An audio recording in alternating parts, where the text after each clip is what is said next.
Hey guys, welcome to the X-Ring. On today's episode, what we're going to talk about is the Ruger Precision Rimfire, the RPRF.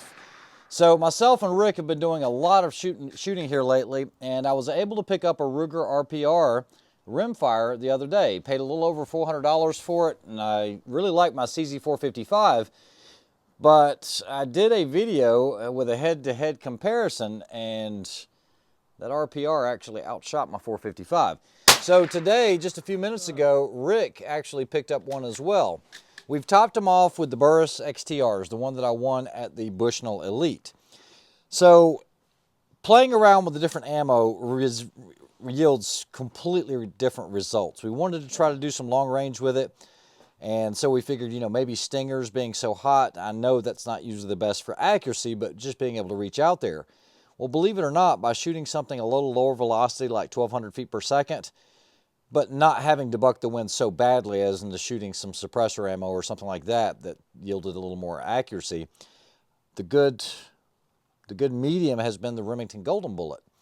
And so with it, I've been able to go out from 100 to 200 to 300 to 400 yards on some tiny steels. Now, guys, these are like just a little over 1 MOA, but it's a great training tool. So we've got Rick over there. He's wore out. Guys, look at this pile of brass over here, all this 22 brass. So what I'll try to do is I'll try to do a demo for you. We'll see if this works. Just do one good long take on this. And hopefully all my data's right. I'm trying to use a rudimentary tripod here, or bipod here. So I am shooting the Remington Golden Bullet. The only difference between what I'm shooting and what Rick's shooting is he is using an MOA-based scope and I'm using a mil-based scope. So the very first one, and you got to dial a lot, guys, but at 100 yards, I've got my turret zeroed out at 100. My first target is at 200, and that is 4.5 mils. So let's go ahead and try that at 4.5. Here we go. And that's an impact. It was nice. It was centered up. Now what we're going to do is go to 300 yards. 300 yards calls for 10.2 mils. So I'm at 10.2, 300 yards. And that's an impact just a little left of center. I don't know if I'm hoping you guys can pick that up on the microphone, but they're solid. Now, when I go to 400 yards, I have to go up to 17 mils. And guys, that is almost the maximum on this scope. So let me see if we can get an impact at 400. Now 400 is a really tiny target. All right, looking at the wind and the wind flags, I'm gonna hold about 8/10 left. You shooting the white or the red? Red. And that was way low. Hold on. And that would be from consistency and ammunition. Low again.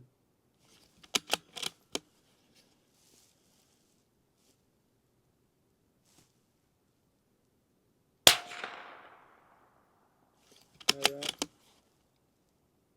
Mill left. Guys, these targets are really small. I hate I didn't do that. I'm going to try to run it again. Let's see if we can do it one more time.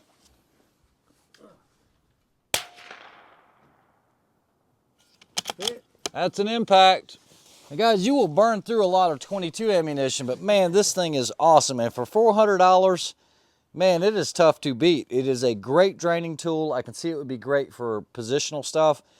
The 500-yard target is actually a little tougher, and right now the wind is going from 1 mil right to 1 mil left within a couple of seconds.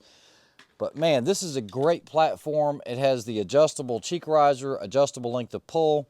Yeah, this backside is polymer, but guys, I am very impressed with everything. It does have the M-LOK up front, so I've got an Atlas on the front of it. I am running the Silencer Co. Sparrow on it right now, but it's a great suppressor. Let's see if I can do a little more shooting. Oh, you're nicking the tree. I know.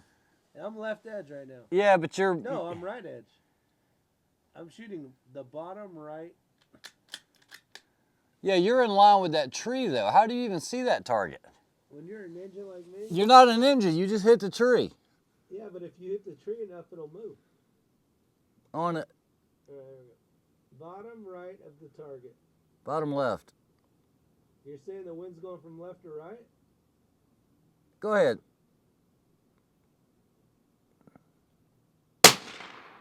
You're nicking the tree every time.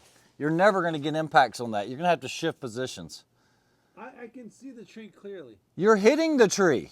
No, I mean I can see the target. I know you can see the tree clearly because your bullet is nicking the tree and then being deflected. So the ones that you're hitting, it's just you're getting lucky with it. That's all. You need to have a clear line. You've hit that tree every single shot so far. I'll go right more.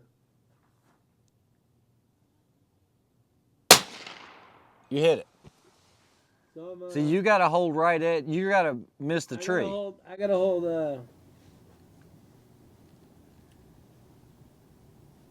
2/4 of an MOA. 2/4 of an MOA. Right. It's a half. Half. Well, 2/4 is a half. Yes. We were working on some siding yesterday, and I'd say something like half. He'd be like 8/16. Yeah, that's what I said. It's a quarter. No, it's 4/16. 3/16 of a mil. What? Half of a blade width of a 32nds off a 64ths. What? You're low. Still low, yeah. All right, guys, so the problem with shooting these 22s at extreme long range, like 500 yards, is the vertical dispersion or the disparity in the ammunition. So I might hold, 17 mils 1 second, and then all of a sudden it's 20 mils low.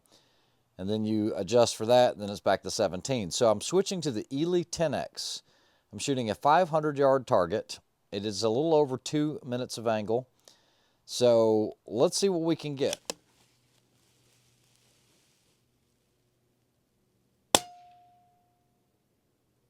Oh, I am missing it by like inches, guys.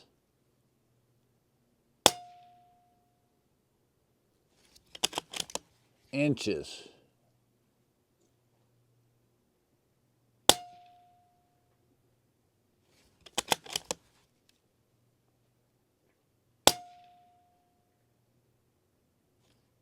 That is an impact at 500. So it definitely helps to use the higher end, more regulated ammunition for that. But yeah, it was dancing. I had a couple, 4 or 5 shots that were literally a ½ inch off. Just the edge, I didn't even understand how it even missed it. But yeah, that's pretty cool. 500 yards with a .22 long rifle.